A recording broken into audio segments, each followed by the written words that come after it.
Welcome to Yellow Skunk Farms, everybody. Quick disclaimer, this is a 21-year-old and up channel, so if you're not 21, please leave the channel now. Appreciate it. You are looking at the construction zone of the new pond garden. This is where the waterfall is going to be coming down. So you can see we have a nice slope coming down through there. And I know it's kind of hard to visualize, but once we get the water flowing, it'll all come to life. You can see how it's going to slope down. It's going to come down from there, boom, boom, and then float. It's going to come a hard flow down through here, and then it's going to level off through here, and then come on around and then back into the pond. You can see we added some rocks to the pond. So what we're going to do now is basically bring the creek on up to this level here with more rock, and then we can bring the pond up to the point where we are going to drop it back in. So this end of the pond here still needs to come up. You can see the back end is raised up, so you can see we've got some more here. We're going to stack rocks on top of the pond on around, leveling it off, bringing this up to where it comes on around and dumps back in. So there's still a long ways to go, but one of the hardest parts is complete with that waterfall back there. Getting that attached to the back wall and the right angle where the water is going to be flowing. But all of this you'll be able to see a whole lot better once we throw some water down it. I'll throw some water down before we complete all of this, just to make sure we get everything straight. But I want to get the creek at least down into here before I put water in it. I want the water to run down, see how fast it's going to go. We can get the right angle going. All the water will end up in the bottom of the of the reservoir. That's what the pond liner is for. And that is what our E-horizon is for. So all that sand, silt, and clay, and pea gravel that we put down, all that will be holding water.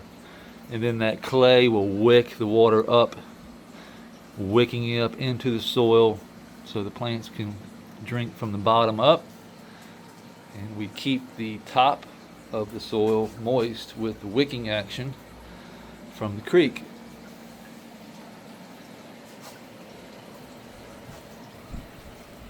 So this is how it works basically. We can pull some of this algae out every once in a while, throw it in the soil, but the soil stays wet because of the wicking action from the grass roots and the sand and the silt. But you can see that it's constantly, it always stays wet. We don't water this. Look at that. Worms love it as long as we keep organic matter on top. Chop and drop everything. We chop the grass, trim the grass up, dropping that on top. All these little leaves that we chop and drop. I never put a whole leaf down. I always chop it up.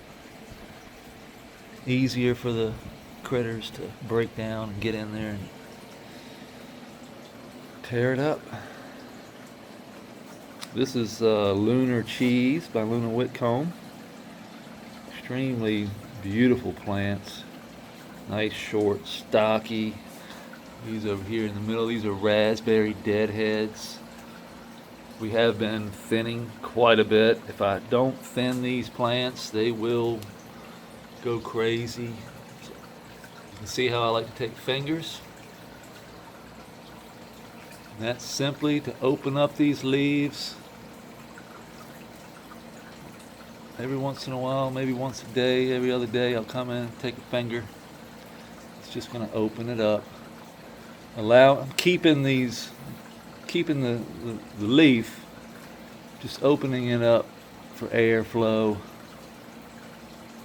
I'll take a finger here, and I'll take a finger there. Those little nicks heal up super fast. Just redirecting energy basically.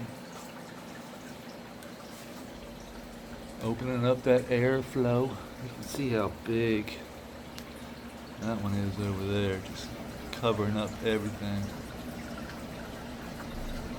So we can go around there.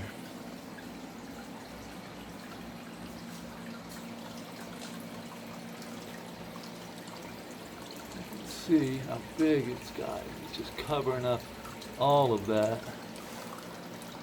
So if I can get over here, we can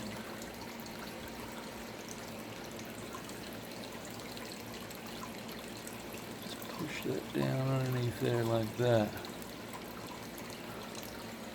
And that open up that gap there.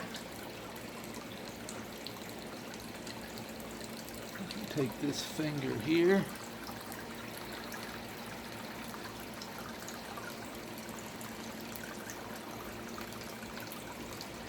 There we go.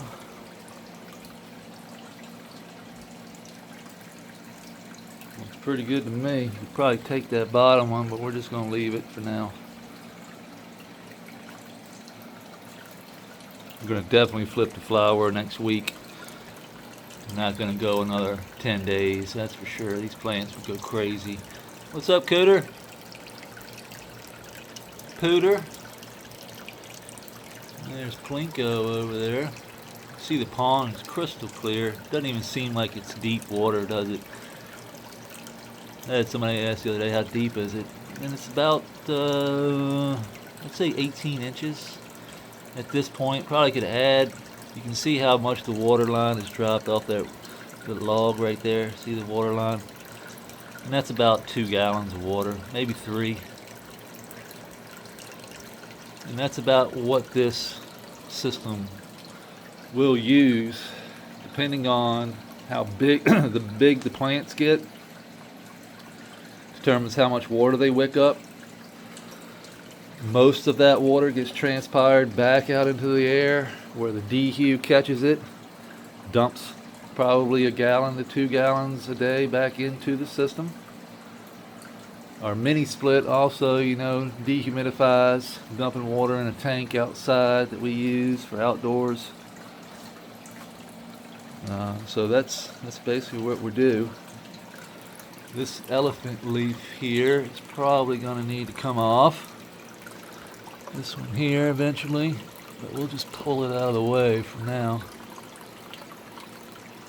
Eventually we'll just have to pop that off, probably just like we do this one, because they grow so fast. So I'm trying to keep them out of the way. But everything looks really good. Our Monstera over here, the Monster Monstera, is going to take over the whole world probably. There's our new leaf back here, trying to get some light. But the Monstera doesn't really seem to need a whole lot of light. Look at that. That one under there is just... It's crazy how, I've noticed that the Monstera, the more the leaves come out and the closer they get to the light, the more frays they get, or fractures, or whatever you call them, little slits.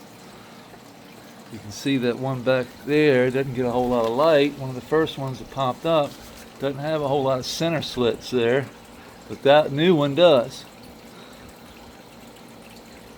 So the older and the more leaves come out, the more frayed they get, or fracture, I forget what they call it. This thing is crazy big. My wife came in here the other day, she said, I've never seen a Monstera that big. I said, I know, it's crazy. I mean, the camera doesn't do it justice. Look, that's my hand size to that, just the bottom. It's crazy big.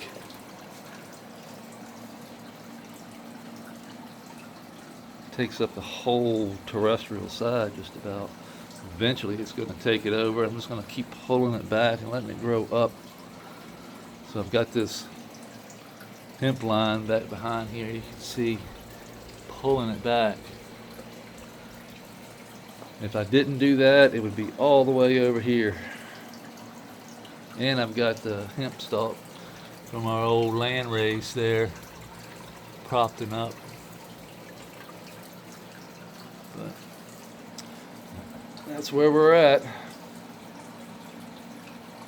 Everything looks pretty good. I can't complain about anything other than it's going to be 92 degrees outside today here in April. And just the other day it was 55. So that's a shock to the system, but we'll take it, I guess. We have to, don't we? I'm going to walk over here real quick. Take a look at this. This plant's getting crazy. If we went another 10 days on this, it would take over all. I mean, 10 days of growth is a lot. For something like this, it would be double this size probably in 10 days. And then if we waited to do that into flower, it would triple, probably double in size again. So it would literally be up into here by the time we end up in flower. So we're going to flip next week. And we'll have hopefully about 60 days before we get to harvest.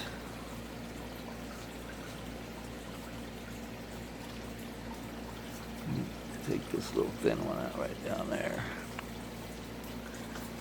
Just thin these out. It's just so packed in here.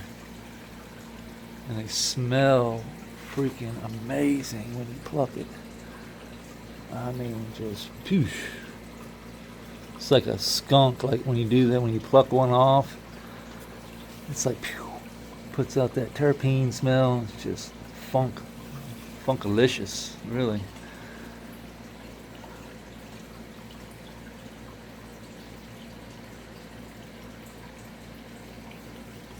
Very strong. The OG is strong with this one, I'll tell you. Yeah, it's just, whew. Can't wait to get this in the flower when it starts really pushing. Right now it's so happy. She's sticky. She's sticky.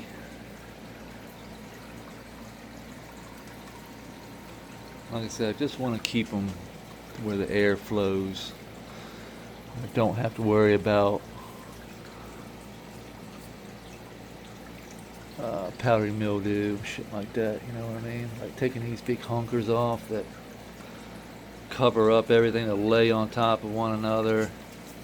Moisture gets trapped in there, and in an environment like what I'm in, we can't have that. We have to have that airflow. Speaking of airflow, I need to turn my fan back on. And our outdoor plants are going outdoors today. We're going to repot those. We haven't got sex testing back yet, but whoops, I don't have time to wait anymore. I have to repot these. They're just too big. These little tiny pots down here, these little cow pots, just I'm having to water every day, twice a day. So I'm gonna move that back when we get done with this, but we'll be transplanting these into bigger pots and taking them outside, because I believe we're good to go outdoors, since it's the future forecast looks really good. I think the lowest is supposed to get down into like the 50s, so that's pretty good. I need to get some of this out of here.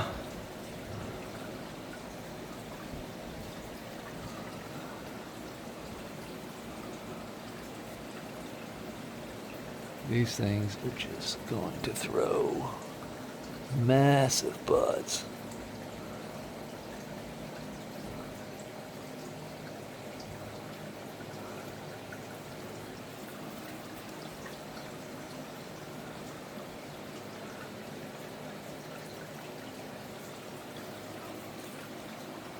So many bud sites on this thing, it's crazy.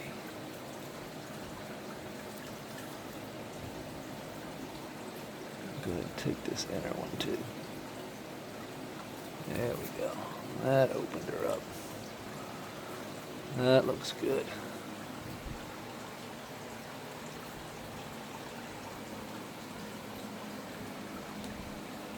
So, with that being said, I hope everybody has a great Thursday. And stay sticky. Peace.